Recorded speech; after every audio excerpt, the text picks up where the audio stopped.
Hi friends, എല്ലാവർക്കും ഈ പുതിയൊരു വീഡിയോയിലേക്ക് സ്വാഗതം.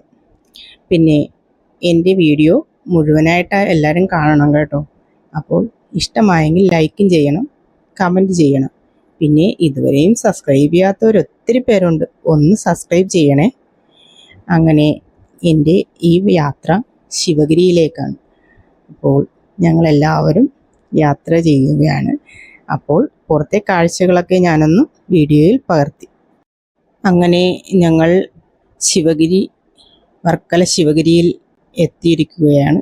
ഞങ്ങളപ്പോൾ അവിടെ ശാരദാദേവിയുടെ മഠത്തിൽ ശാരദാദേവിയെ തൊഴുതു വഴിപാടുകൾ നടത്തി. പുറത്തെ കാഴ്ചകളൊക്കെ ഞാനങ്ങനെ പകർത്തിയെടുക്കുകയാണ്. ഒത്തിരി പ്ലാവുകൾ, ചക്കയൊക്കെ ഉണ്ടായി നിൽക്കുന്നു. ഗുരുദേവൻ വെച്ച പ്ലാവ് ശിവഗിരി മഠത്തിൻ്റെ അവിടെയാണ്. അത് ഞാൻ നിങ്ങളെ കാണിച്ചു തരാം. അപ്പോൾ പുറത്തുള്ള കാഴ്ചകളൊക്കെ കണ്ട് എന്ത് ഭംഗിയാണ്, നല്ല പച്ചപ്പും ഒക്കെ ആയിട്ട്. അപ്പോൾ ഗുരുദേവൻ്റെ സന്നിധിയിലേക്കുള്ള പടിക്കെട്ടുകൾ കയറുന്നതിന് മുമ്പ് നന്ദിയെ തൊട്ട് വന്ദിച്ചു. അങ്ങനെ ഞങ്ങൾ ഓരോ പടവുകളും കയറുമ്പോൾ ഓരോരോ വചനങ്ങളും ഒക്കെ എഴുതി വച്ചിരിക്കുന്നത് വായിച്ച് ഓരോ ഔഷധ മരങ്ങളും ഒക്കെ കണ്ട് അങ്ങനെ ആദ്യമേ ചവിട്ടി അങ്ങോട്ട് പടികൾ കയറി ചെന്നത് നമ്മുടെ ബോധാനന്ദ സ്വാമികളുടെ സമാധി മന്ദിരത്തിലായിരുന്നു. അവിടെയും തൊഴുതു ഞങ്ങൾ അങ്ങനെ ശിവഗിരിയിലെ സന്നിധിയിലേക്ക്. അപ്പോൾ ഓരോ മരങ്ങളിലും ഓരോരോ വചനങ്ങൾ എഴുതി വെച്ചിരിക്കുന്നത് പിള്ളേരോട് പറഞ്ഞ് അതൊക്കെ വായിച്ച് അങ്ങനെ പോവുകയാണ്. അപ്പോൾ പിള്ളേരെ കൊണ്ട് ദൈവദശകം, ഗുരുദേവ സന്നിധിയിൽ ദൈവദശകം ചൊല്ലിക്കാൻ വേണ്ടിയാണ് ഞങ്ങളങ്ങനെ വരുന്നത്. അപ്പോൾ പടിക്കെട്ടുകൾ കയറി അവിടെ ഗുരുദേവൻ്റെ സന്നിധിയിൽ ഞങ്ങളെത്തി. അവിടെ എല്ലാവരും കൂടെ നിന്നു.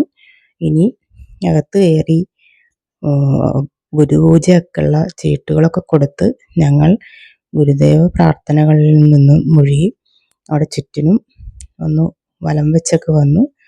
കുറേ ഫോട്ടോസും കാര്യങ്ങളൊക്കെ എടുത്തു.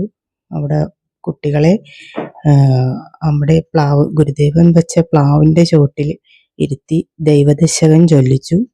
അങ്ങനെ എല്ലാവരും കൂടെ നിന്ന് കുറച്ച് ഫോട്ടോസുകളൊക്കെ എടുത്ത് ഞങ്ങൾ പോയവരെല്ലാവരും കൂടെ നിന്ന് ആണ് ഫോട്ടോസൊക്കെ എടുത്ത്. അത് കഴിഞ്ഞ് ഞങ്ങൾ ഇറങ്ങി. അപ്പോഴേക്കും ഗുരുദേവൻ ഉപയോഗിച്ചിരുന്ന യാത്ര ചെയ്യാൻ ഉപയോഗിച്ചിരുന്ന റിക്ഷാ വണ്ടി, കുടിക്കാൻ ഉപയോഗിച്ചിരുന്ന ഗ്ലാസ്, പിന്നെ ഇരുന്ന കസേര, അങ്ങനെയുള്ളതെല്ലാം നല്ല മനോഹരമായിട്ടൊരു ചില്ലുകൂടാരത്തിൻ്റെ ഉള്ളിൽ നല്ല വൃത്തിയിൽ വെടിപ്പിലും സൂക്ഷിച്ചിട്ടുണ്ട്. അതൊക്കെ ഞങ്ങൾ വീഡിയോ എടുത്തു. അങ്ങനെ ചുറ്റിനും ചില്ലൊക്കെ ഇട്ട് നല്ലൊരു കെട്ടിടത്തിൻ്റെ ഉള്ളിലാണ് അതൊക്കെ സൂക്ഷിച്ചിരിക്കുന്നത്. ഇപ്പോഴുള്ള കുട്ടികൾക്ക് ഇതൊന്നും അറിയില്ല. അവർക്ക് ഇതൊക്കെ കാണുമ്പോൾ ഒരു അത്ഭുതമാണ്. ഗുരുദേവൻ ജനിച്ചിരുന്നു, ഗുരുദേവൻ ഉപയോഗിച്ചിരുന്ന സാധനങ്ങളും എല്ലാം കണ്ടപ്പോൾ അവർക്കൊക്കെ അതൊരു അത്ഭുതമായിരുന്നു. അങ്ങനെ ഞങ്ങൾ അടുത്തതായിട്ട് ഗുരുദേവൻ്റെ താമസിച്ചിരുന്ന റൂമും അവിടെ സൂക്ഷിച്ചിരിക്കുന്ന കട്ടില്, അങ്ങനെയുള്ള സാധനങ്ങളൊക്കെ ആയിട്ട് കാണിച്ചു തരാമെന്ന് പറഞ്ഞു. ഞങ്ങൾ അങ്ങനെ ആ റൂം കാണിച്ചു കൊടുത്തു.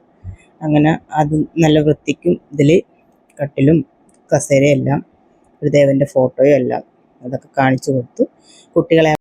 അത് കഴിഞ്ഞ് ഞങ്ങൾ അന്നദാനത്തിനായിട്ട് പോയി ഇരുന്നു, കഴിച്ചു. അപ്പോൾ അത് കഴിഞ്ഞപ്പോൾ കുറച്ച് ചുവർ ചിത്രങ്ങളുണ്ടായിരുന്നു. ചെമ്പഴന്തി വീട്, ഗുരുദേവൻ ആദ്യ ദക്ഷിണ